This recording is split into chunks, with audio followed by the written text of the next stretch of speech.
اللہ تعالیٰ نے اس آیہ مقدسہ کے اندر ارشاد فرمایا کہ وَإِنَّكَ لَعَلَىٰ خُلُقٍ عَظِيمٍ، اے محبوب علیہ السلام بے شک ہم نے آپ کو عظیم اخلاق عطا فرمائے، آپ عظیم اخلاق پر ہیں، آپ خلق عظیم کے مالک ہیں۔ انسانی زندگی کے اندر کچھ چیزوں کی اور کچھ رویوں کی بڑی زیادہ ضرورت ہوتی ہے۔ یہ جو انسان کے اخلاقی رویے ہوتے ہیں نا، یہ بھی بڑی اہم ضرورت ہوتے ہیں انسانی زندگی کو گزارنے کے لیے۔ اگر رویوں میں اخلاق نہ ہو، لہجوں میں خوبصورتی نہ ہو، تو انسان کے لیے وقت گزارنا نہایت مشکل ہو جاتا ہے۔ رکھنا نہیں پڑے گا انشاءاللہ۔ چند ایک باتیں ہیں، مجھے تو بزرگ بٹھا رہے تھے، لیکن میرا اصرار یہ ہوتا ہے کہ ایک بندہ بھی ہمارا انتظار نہ کرے، جو آئے ہیں وہ بات سنیں جلدی سے، اور لوگ اپنے اپنے معاملات میں بعد میں مصروف ہو جائیں۔ چلیں جی، ماشاءاللہ، اللہ تعالیٰ نے خیر کیا ہے، کچھ بہتری۔ اب ایک دفعہ بلند آواز سے درود شریف پڑھیں۔ الصلاۃ والسلام علیک یا رسول اللہ وعلی آلک واصحابک یا حبیب اللہ، الصلاۃ والسلام علیک یا نبی اللہ وعلی آلک واصحابک یا نور اللہ۔ عزیز دوستو، میں یہ عرض کر رہا تھا کہ اللہ تعالیٰ نے نبی پاک علیہ السلام کے اخلاق کی تعریف کی ہے۔ ہمارے زمانے میں یہ رویہ ہو گیا ہے کہ اگر اخلاق کی، کردار کی کوئی بھی بات کی جاتی ہے تو لوگ سمجھتے ہیں شاید یہ ایک بیٹا آپ دو لوگ رہ گئے ہیں یہاں تو آپ بیٹھ جائیں، پیچھے آپ کے سب اشارے دے رہے ہیں، آپ مہربانی کریں نا یار، میں نے تو کبھی اتنا ٹائم ہی نہیں لگایا جلسہ سیدھا کرنے میں، یہاں تو بڑی مشکل ہو گئی۔ اللہ آپ کو برکت دے، آپ تو بڑے ہی پیارے لوگ ہیں، آئے سارے پیار سے ہیں، پر وہ پیار میں جیتنا چاہ رہے ہیں ایک دوسرے سے۔ حالانکہ پیار میں جو مزہ ہارنے کا ہے نا، جتن جتن تے ہر کوئی کھیڈے تو ہارن کھیڈ فقیرہ، جتن دا مل کوڈی پیندا ہارن دا مل ہیرا۔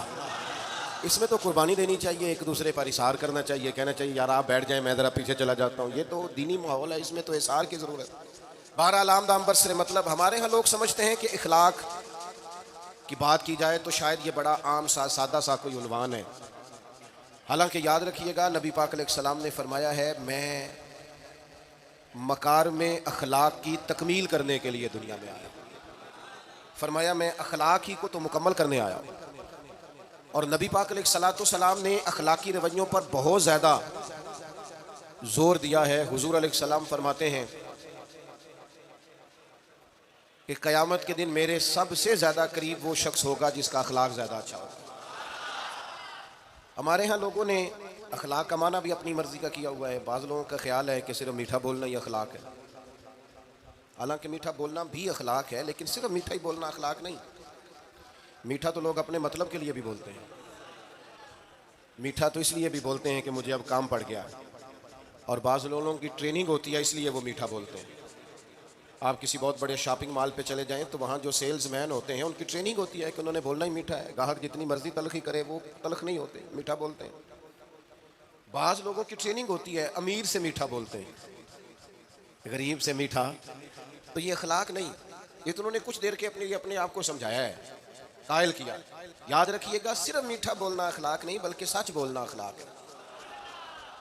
صبر، تحمل، بردباری، وفاداری، اور بلند ترین اخلاق کا مالک وہ بندہ ہوتا ہے جو خوددار ہوتا ہے، کسی دنیا دار کے سامنے ہاتھ نہیں پھیلاتا۔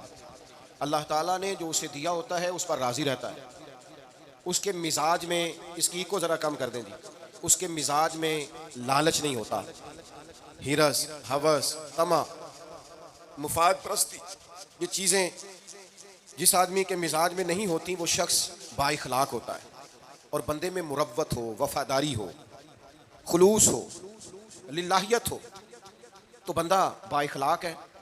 میرے دوستو، جس طرح ہم اپنا مکان محنت کر کے تعمیر کرتے ہیں، اور تھوڑا سا بھی درزی اگر کپڑے میں فرق پیدا کر دیتا ہے تو ہمارے لیے مشکل ہوتا ہے پہننا، ہم محنت کر کے تعمیر کرتے ہیں لباس کی، ہم اپنے لیے تعمیر کرتے ہیں چیزوں کو کہ بالکل ٹھیک اور پرفیکٹ چیزیں ہونی چاہیے۔ اسی طرح ہمیں اپنے کردار کو بھی تعمیر کرنا پڑتا ہے، اس پر ہمیں محنت کرنی پڑتی ہے، جس چیز پر بھی محنت کی جاتی ہے وہ قیمتی ہو جاتی ہے۔ جب ہم تھوڑی محنت اپنے اخلاق پر بھی کریں گے نا، اپنے رویوں پر بھی کریں گے تو اس میں بھی بہتری آ جائے گی۔ اصل مسئلہ یہ ہوا ہے امت کے ساتھ کہ ہم نے یہ سمجھنا شروع کر دیا ہے آج کے دور میں کہ شاید لوگ صرف تقریر ہی سنیں گے، شاید لوگ صرف تصویر ہی دیکھیں گے، شاید لوگ صرف ہمارا آنا جانا، دبدبا، استقبال، پروٹوکول دیکھیں گے۔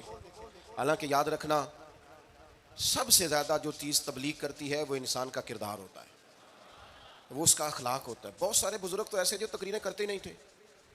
اعلیٰ حضرت بریلوی رحمۃ اللہ علیہ تو کبھی کبھار کوئی گفتگو کرتے تھے، تقریر ہوتی نہیں تھی، لیکن ان کے کردار کی خوشبو ایسی تھی، جو پاس بیٹھتا تھا درد والا ہو جاتا تھا، جو قریب رہتا تھا اس میں خلوص آ جاتا تھا۔ آپ جو اٹھتے بیٹھتے چلتے پھرتے کہتے ہیں، اسی سے پتہ چل جاتا ہے کردار کس طرح کا ہے۔ اس کے لیے آپ کو، اور ویسے بھی امام راضی رحمۃ اللہ علیہ سے کسی نے کہا تھا با اخلاق کون ہوتا ہے؟ فرمایا جسے نیکیاں کرنے میں تکلف نہ کرنا پڑے، نیکی بڑی آسانی سے اس سے سرزد ہو جائے، وہ بندہ اخلاق والا ہوتا ہے۔ آسانی سے نیکی کر لے، مشکل درپیش نہ ہو، بندہ با اخلاق ہوتا ہے۔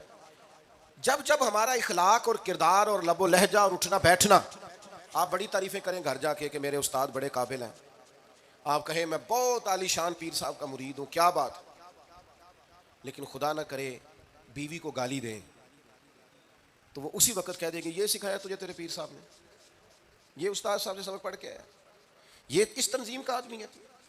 وہ کبھی قبول نہیں کرے گی آپ کے استاد کو، آپ کے پیر صاحب کو، آپ کی تنظیم کو، کبھی پتہ ہے مجھے کس پانی میں یہ سکھاتے ہیں تمہیں۔ جب تک اخلاقی رویہ بدل نہیں جاتا، آپ کہیں میں بڑی محافل کراتا ہوں، میں بہت بڑا آدمی ہوں اور میں بڑے دینی کام کرتا ہوں اور میں اپنے اوپر لیبل رکھتا ہوں، لیکن آپ کا دوستوں کے ساتھ اٹھنے بیٹھنے میں، حلال حرام کی تمیز میں ہی کوئی خیال نہ ہو تو کوئی نہیں مانے گا آپ کی بات۔ ہمارے ہاں سنت شریعت کا بھی ہم نے اپنی مرضی کا نام رکھ لیا نا۔ میں نے الحمدللہ زندگی میں داڑھی نہیں کٹوائی، مجھے کبھی خط بھی نہیں کرانا پڑا، شروع سے رکھی ہے، اور امامہ تو اب ایسے محسوس ہوتا ہے طبیعت کا حصہ بن گیا ہے۔ یہ عظیم سنتیں ہیں رسول پاک کی۔ میری طرح کے ایسے لوگ بھی پہن لیں جو بالکل خوبصورت نہیں ہوتے تو داڑھی پگڑی سے وہ بھی کبھی کبھی اچھے لگنے لگ جاتے ہیں، لیکن صرف داڑھی اور پگڑی حضور کی سنت نہیں، یہ بھی آپ نے سچ غور کرنا ہے اس پر بھی۔ صرف دین کا لباس پہننا ہی حضور کا طریقہ نہیں، اخلاق اور کردار کو سمجھیں۔ حضور کی جو سنت سب سے پہلے لوگوں میں معروف ہوئی تھی، جس سے تعارف ہوا تھا، وہ تو صادق اور امین ہونا ہے۔ وہ بھائی سچ بولنا بھی تو حضور کی سنت ہے نا، دیانت دار رہنا بھی تو نبی پاک کا طریقہ ہے نا۔ آپ صرف ایک مخصوص لباس پہن لیں فقط، اور باقی چیزوں سے آپ آزاد ہو جائیں گے۔ ہو سکتا، میں اکثر کہتا ہوں کہ مسواک لے کر دانت صاف کرنا بھی حضور کی سنت ہے، اور دل صاف رکھنا بھی حضور کی سنت ہے۔ صرف مسواک والی سنت پہ غور ہے، ترمذی میں حدیث ہے، حضور علیہ السلام نے فرمایا اے انس ہے میرے بیٹے، تم سے ہو سکے تو صبح اس حال میں کرنا کہ تمہارے دل میں کسی کا بغض نہ ہو، اور حضور فرمانے لگے یہ میری سنت ہے۔ صبح اٹھتے ہی پہلے دل کو ٹٹولنا، اس میں کسی کے لیے عداوت نہ۔ اخلاقی رویوں پر توجہ دینے کی ضرورت۔ ہم میں سے نا بہت سارے لوگوں کی شان ہوتی ہے، پیر صاحب کی، علامہ صاحب کی، استاد ہوں، میں ٹیچر ہوں، میں پڑھا لکھا ہوں، میں مالدار ہوں، میں گھر کا بڑا ہوں۔ ہم خود بخود اپنی کوئی نہ کوئی شان بنا لیتے ہیں۔ کوئی آپ کی کسی نسبت سے عزت کرے تو اچھی بات، ہم خود بخود اپنی کوئی شان بنا لیتے ہیں، پھر ہم عزت کا مطالبہ کرتے ہیں۔ نتیجہ کیا نکلتا ہے؟ نتیجہ یہ نکلتا ہے جہاں ہمیں احترام کرنا چاہیے وہاں بھی ہم احترام کر نہیں پاتے۔ وہ میرے دوستو یاد رکھو، سیدہ عائشہ صدیقہ رضی اللہ تعالیٰ عنہ فرماتی ہیں نبی پاک علیہ السلام جتنی دیر گھر رہتے تھے نا، گھر کا کوئی نہ کوئی کام ہی کرتے رہتے تھے۔ کوئی حرج والی بات ہے اگر آپ ہر مطلب گھر میں جا کے بیٹھ کے اتنا لمبا سفر طے کر کے آئے، لیکن اندر جا کے بیٹھتے ہی پانی کا گلاس لاؤ، بھئی آپ بھی تو لے سکتے ہیں، کوئی حرج والی بات ہے؟ یہ باتیں کرنے کرانے کی ہیں کہ خود سے کام کر لینا سنت ہے؟ آپ نے 2 منٹ لگائے ہیں اور آپ نے کسی پر روک ڈال کے آپ فارغ ہو گئے۔ اخلاقی رویوں میں سب سے زیادہ ضروری تو دوسرے کا احساس کرنا ہوتا ہے۔ اخلاقی رویوں میں سب سے زیادہ حاجت تو دوسرے کی تکلیف اور شدت کا احساس کرنے کی ہوتی ہے۔ میرے اسا فرمایا کرتے تھے 10 منٹ کیوں انتظار کراتے ہو لوگوں کو؟ تم نے ممبر پہ کہا تھا میں 2:15 بجے جماعت کراؤں گا، 2:16 کیسے ہوئے؟ تمہیں اس کا پاس ہونا چاہیے تھا، تمہیں خیال ہونا چاہیے تھا کسی شخص کو کسی وجہ سے کوئی تکلیف، کوئی کسی اذیت کا شکار کیوں ہو، کوئی پریشان۔ میں اب تو الحمدللہ آپ اتنی بڑی تعداد میں آ گئے کہ جگہ آپ کے لیے مشکل ہو گئی، ورنہ شروع میں جب میں محافل کا ٹائم دیتا تھا تو میں وقت پہ چلا جاتا تھا۔ اگر کسی سے کہا نا کہ 6 بجے آئیں گے تو 6 بجے چلے گئے، وہ کئی والی گھر والے پوچھتے سن تسی آ بھی گئے ہو، تو میں کہ سانو تسی ویلے ہیں سمجھ لو، ہمارا مزاج نہیں ہے نا جی۔ بلکہ ایک تقریب میں مجھے دعوت دی گئی تو اس پہ لکھا تھا 6 بجے، تو میں وہاں پہنچا تو میزبان بھی نہیں آئے تھے۔ مجھے بتائیں شادی کا کارڈ سارا خاندان بیٹھ کے لکھتا ہے نا، روانگی برات 1 بجے جاتی ہے برات، مشترکہ جھوٹ بولا سارے خاندان نے. یہ رونے کی بات ہے، ہنسنے کی تھوڑی ہے. مسلمان اور جھوٹ بولے، مشترکہ طور پہ کہا یہ جھوٹ ہے. محفل ہوگی بعد از نماز عشاء، تو ختم کب ہوگی یہ بھی تو بتائیں. آپ نے قوم کو تو ایک شخص کا بتایا تھا کہ فلاں صاحب خطاب کریں گے، یہ مقامی قومی عالمی شہرت یافتہ، یہ کہاں سے آ گئے؟ کیوں تکلیف دی گئی؟ بلکہ ہم نے تو منصوبہ بندی کی ہے کہ لوگ ہمارے جلسوں میں نہ آئیں. ستایا اتنا ہے، ایک جگہ پہ میں حاضر تھا تو 1:30 بجے مجھے مائک دے رہے تھے. اب تو میں جاتا نہیں ہوں، رات کو چھوڑ دیا ہے. 1 بجے رات کو مائک دے رہے ہیں تو نقیب بیچارہ رٹی رٹائی بات کر رہا ہے، کہتا ہے بلا تاخیر. میں نے کہا ابھی بھی بلا تاخیر ہے، کر لو تھوڑی تاخیر. خدا کے بندو ختم کرو، آدھے گھنٹے میں مسئلے کی سمجھ آ جاتی ہے، ایک پیغام دو، بات ختم ہو گئی. اتنا الجھاؤ اور اتنا بات کو کھینچنے کا معنی کیا؟ اپنے رویوں کے اندر. میں چلا گیا 6 بجے تو میزبان صاحب بھی نہیں آئے تھے. تو وہ تقریب کب شروع ہوئی؟ 9 بجے. تو میں نے ان سے کہا غور سے دیکھ لو کہیں میں تو نہیں الٹا پڑتا رہا، 9 اور میں 6 سمجھتا رہا ہوں. یہ چھوڑیں ان چیزوں کو. اپنی زندگی میں آپ نظم پیدا نہیں کریں گے تو کوئی کام کیسے کریں گے؟ حضرت حکیم الامت مفتی احمد یار خان صاحب نعیمی رحمۃ اللہ علیہ، مفتی صاحب رحمۃ اللہ علیہ جب جمعے والے دن الحمدللہ کہتے تھے نا تو پورا 1 بجا ہوتا تھا. لوگ گھڑی کو کہتے تھے تو غلط ہو سکتی ہے، پر مفتی صاحب پورے ٹائم پہ الحمدللہ کہتے ہیں. بلکہ ان کے بارے میں معروف ہے کہ وہاں ایک ذمہ دار تھا، بھینسوں کا دودھ ہوتے ہیں نا دیہاتی لوگ، تو عصر کی اذان سے 5 منٹ پہلے مفتی صاحب مسجد تشریف لے جاتے. یہ اخلاق ہے، یہ آپ کا رویہ ہے، یہ آپ کا انداز ہے. عصر کی اذان سے 5 منٹ پہلے جاتے تھے، جا کے وضو بنانا پڑے تو سنت ادا کر کے بر وقت نماز میں شامل ہو جائیں. تو مفتی صاحب گزر جاتے تو وہ ذمہ دار اپنے بیٹے سے کہتا کہ اب آپ نا بچے کو چھوڑیں بھینس کے نیچے تاکہ ہم بھینسوں کا دودھ دھوئیں. تو ایک دن وہ بیٹا کہنے لگا ابا جی ابھی تو یہ سورج کھڑا ہے، عصر کا ٹائم کہاں ہوا ہے؟ تو کہنے لگا تو چھڑ دے کٹا، مفتی صاحب لنگ گئے نہیں، ٹائم ہو گیا ہے. یہ ہمارے بزرگوں نے ہمیں رویے سکھائے. آپ نظم والے ہوں، اخلاق والے ہوں، سچائی والے ہوں، دیانتداری والے ہوں، دوسروں کا خیال رکھیں، کسی کو تکلیف نہ ہو ہماری وجہ سے. پتہ ہے رسول پاک صلی اللہ علیہ وسلم کی بارگاہ میں آ کے عرض کیا گیا یا رسول اللہ یہ ہمارے امام صاحب بہت لمبی نماز پڑھاتے ہیں. صحیح حدیث میں موجود ہے، نماز ہی پڑھاتے تھے نا، قرآن ہی پڑھتے ہوں گے نا، کتنا اعزاز والا کام ہے. یا رسول اللہ یہ بہت لمبی نماز پڑھاتے ہیں.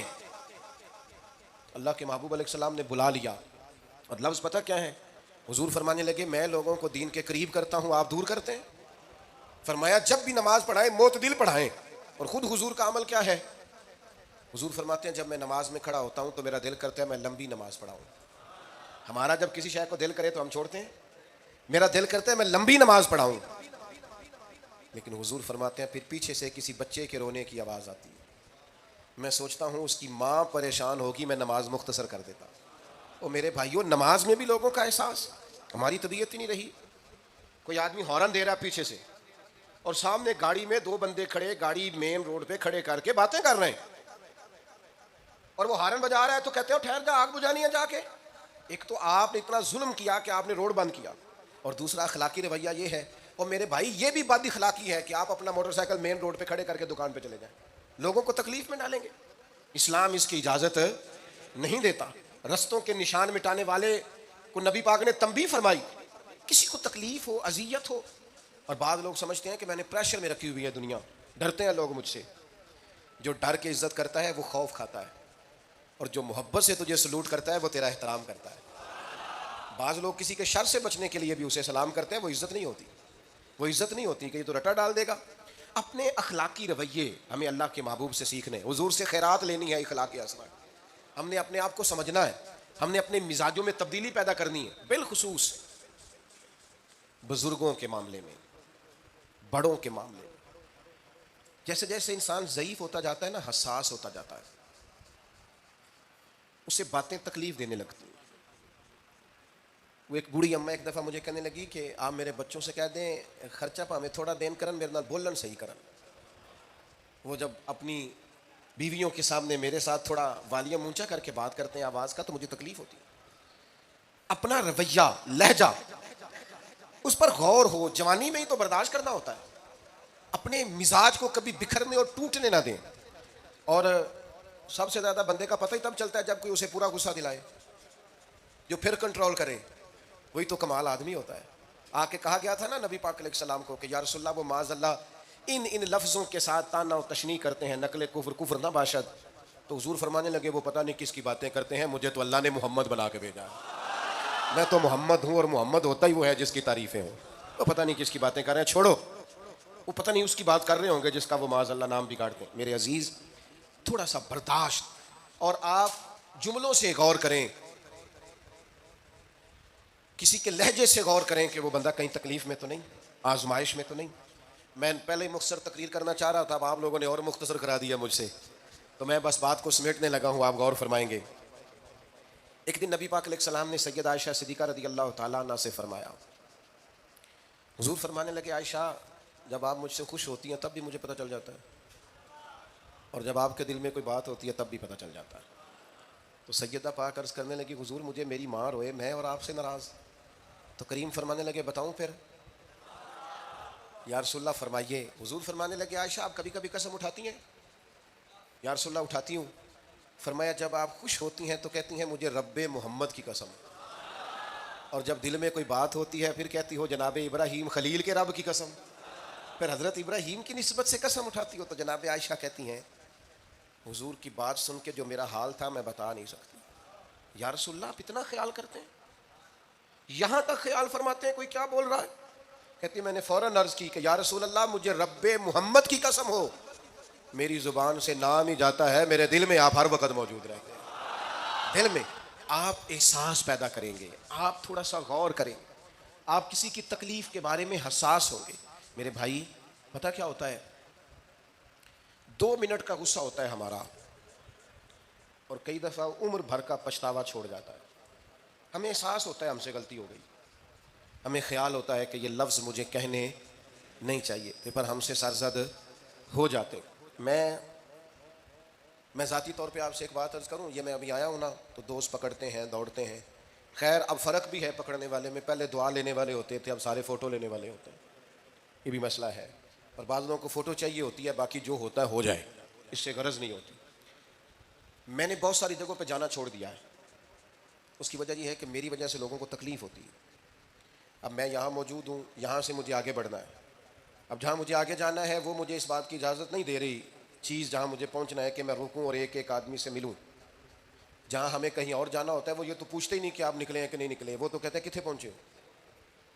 اب اتنی گنجائش نہیں ہوتی, لوگ آ رہے ہوتے ہیں. میں داتا صاحب رحمۃ اللہ علیہ چلا گیا حاضری دینے کے لیے, اس قدر دوڑ دھوپ ہوئی, لوگ اس طرح بھاگے. ظاہر ہے کچھ قرآن مجید پڑھ رہے ہوں گے, کچھ عبادت کر رہے ہوں گے. کئی دنوں تک میری طبیعت پہ بوجھ بنا رہا کہ تیری وجہ سے لوگوں کو تکلیف. بہت ساری جگہوں پہ نہیں جاتا, سائڈ پہ ہو جاتا. کیوں؟ تکلیف ہوتی ہے لوگوں کو, پریشانی ہوتی ہے. ہمارا یہ تو مزاج ہے نہیں الا ماشاء اللہ کہ ہم کسی معاملے میں حالات کی نزاکت کو بھی سمجھیں گے, لیکن وہ چیزیں بوجھ بن جاتی ہیں بعض اوقات, اور یہ بوجھ ہمیں لینا چاہیے. ایک ہے کہ ہم لذت کشید کریں کہ دیکھا لوگ کیسے بھاگ رہے ہیں, اوہ ہو کیا بات, یہ نفس کے لیے تسکین ہے پر تھوڑی دیر کی. اخلاقی رویہ یہ نہیں ہے. اخلاقی رویہ یہ میں نے ان دو کام ہو جائے, لوگوں کو تکلیف ہوتی ہے, بعض بزرگ اپنا آپ سمیٹ بھی نہیں پاتے بیچارے اور اذیت میں آ جاتے ہیں. تو میرے عزیز کچھ تھوڑا سا ہمیں اس بات کا بڑے مجموع میں آنے جانے میں بھی خیال رکھنا چاہیے کہ یار آپ گزر جائیں ذرا پیار سے پہلے, میں ہمت ور رکھتا ہوں, میں تھوڑی دیر کے بعد آ جاؤں. لیکن وہ ہمارے ہاں بس میں چڑھنا ہو, کسی اجتماع سے نکلنا ہو, جانے ہمیں کیا ہو جاتا ہے. اور پروٹوکول والوں کو بھی چاہیے کہ تھوڑی دیر کے لیے پروٹوکول چھوڑ دیں, وہ بھی ذرا سادگی سے ہو جائیں, کچھ فرق پڑتا. جب تک ہم یہ احساس پیدا نہیں کرتے ہمارا اخلاق درست ہو سکتا. اپنے اندر بالخصوص اور تھوڑی دیر کا غصہ ہوگا آپ کا, پچھتاوا چھوڑ جائے گا. اس غصے کو چھوڑ ہی دینا تھوڑی دیر کے لیے, 2 منٹ کے لیے چھوڑ دیں. کچھ سخت بات ہی کرے گا نا, برداشت کریں. حضرت عمر بن عبدالعزیز گزر رہے تھے, رات کا وقت تھا, لکڑی کے جوتے پہنے ہوئے تھے, کھڑاؤں جن کو کہتے ہیں. ایک بزرگ فٹ پاتھ پہ سوئے ہوئے تھے, جناب عمر بن عبدالعزیز کا پیر آ گیا, بابا جی کے پیر. کیا کہتے ہیں اس طرح کا معاملہ ہو تو لوگ اندھے ہو, یہی کہتے ہیں نا, ٹکر ہو جائے اچانک تو کہتے ہیں اندھے ہو. اس بندے نے بھی کہا فوراً اٹھتے ہی, اندھے ہیں آپ, میرا پیر دبا دیا. بڑا سخت موقع ہے, بادشاہ وقت, امیر المومنین اور امت کے صالحین کے امام حضرت عمر بن عبدالعزیز اندھے ہیں. تو یہی موقع ہے, یہاں تو آپ اینٹ کا جواب پتھر سے دے لیں, یہاں پھر آپ ذرا چپ کر جائیں اور اس کوڑے گھونٹ کو 1 منٹ کے لیے پی کے دیکھیں, پھر اس کی شفا کتنی ہے. حضرت عمر بن عبدالعزیز ہنس پڑے, فرمانے لگے نہیں بزرگوں, اندھا نہیں ہوں, مجھے نظر آتا ہے. وہ جو 7 سپاہی تھے نا, یہ کیتلی چائے سے زیادہ گرم ہوتی ہے ہمیشہ, انہوں نے تلواریں نکال لی. آپ نے فرمایا تمہیں کیا ہوا؟ حضور اس بے ادب نے آپ کو اندھا کہا ہے. فرمانے لگے نہیں کہا, کہا جناب کہاں ہے؟ فرمایا نہیں کہا. میں کہا ہے جناب نہیں کہا. تو آپ فرمانے لگے بابا جی آپ سے بات کر رہے تھے مجھ سے کر رہے تھے؟ کہا جی آپ سے ہی بات کر رہے تھے. تو فرمانے لگے انہوں نے مجھے اندھا نہیں کہا, انہوں نے تو ایک سوال پوچھا ہے. ہاں ہاں, جتن جتن ہر کوئی کھیڈے تو ہارن کھیڈ فقیرا, اوے جتن دا مل کوڈی پیندا ہی ہارن دا مل ہیرا. انہوں نے کہا بابا جی نے سوال پوچھا, انہوں نے پوچھا ہے اندھے تو نہیں؟ تو میں نے جواب دے دیا نہیں مجھے نظر آتا ہے, اس میں جھگڑے والی کون سی بات ہے؟ اتنا سا ہی تو مسئلہ ہے. اگر اس کا غصہ بنا لیا جاتا اور سخت رد عمل دیا جاتا تو عمر بھر پچھتاوا رہتا. والد صاحب کے سامنے تو میرے خیال ہے کر ہی لیں گے, ایسا کر لیں گے نا. اگر وہ غصہ کریں تو کہیں گے نا ابا جی جیسے آپ کہتے ہیں ہو جائے گا, مشکل تو نہیں.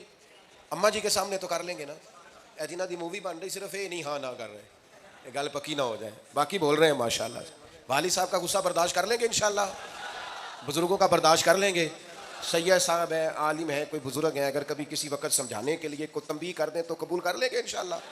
نوجوانوں سے کہتا ہوں اگر جوانی اللہ نے عطا کیا تو پھر حوصلہ بھی ہونا چاہیے. اور آخری بات آپ سے یہ ہے, ہر نماز میں ہر موقع پر فلسطین کے لیے دعا کریں اور اپنے اندر ان کی حمایت کا جذبہ بھی پیدا کریں. امت ایک جسم کی طرح ہے, اگر آج امت ان کا احساس نہیں کرے گی تو پھر یہ امت واحدہ ہونے کا ثبوت نہیں دے گی. اللہ کی بارگاہ میں یہ دعا ہے, اللہ ان مجاہدین کی مدد فرمائے, اسلامی حکمرانوں کو غیرت ایمانی نصیب کرے, اور اللہ تعالیٰ انہیں اخلاص کے ساتھ دین کے لیے اکٹھے ہونے کی توفیق عطا فرمائے. محفل آگے چلے گی جی, جاری رہے گی نا؟ ابھی آپ لوگ تشریف رکھیں, مجھے بتا رہے ہیں کہ محفل آپ کی جاری ہے, ابھی پروگرام چلے گا نا, نعت شریف ہوگی تو پھر آپ خود ہی تو کہہ رہے ہیں چلے گی. اللہم صلی علی سیدنا مولانا محمد معدن الجود والکرم وآلہ وبارک وسلم. اللہ ہماری حاضری قبول فرما, جن دوستوں نے یہ بندوبست کیا ہے انہیں بہترین صلہ عطا فرما. اللہ تعالیٰ امت کی خیر فرما, پاکستان پر فضل فرما, اپنی رحمتوں سے ہم سب کو مالا مال فرما, بیماروں کو شفا عطا فرما, مقروضوں کو قرض کے بوجھ سے رہائی نصیب فرما, تنگ دستوں کو وسعت عطا فرما. اللہ عالم اسلام کے حق میں رحمت والے فیصلے فرما, فلسطین کے مجبوروں کی مدد فرما, صہیونی طاقتوں کو نیست و نابود فرما. اللہ تعالیٰ دنیا ہو یا آخرت ہو ہماری پردہ پوشی فرما, ہمارے حال پہ رحم فرما, ہم سے درگزر فرما, علم نافع عمل صالح کی توفیق عطا فرما, سجدوں کا ذوق اور عبادتوں کا شوق عطا فرما, تلاوتوں کی لذت عطا فرما, اپنی رحمت اور اپنا فضل نصیب فرما. رب اغفر وارحم وانت خیر الراحمین. وصلی اللہ تعالی علی حبیبہ سیدنا و مولانا محمد.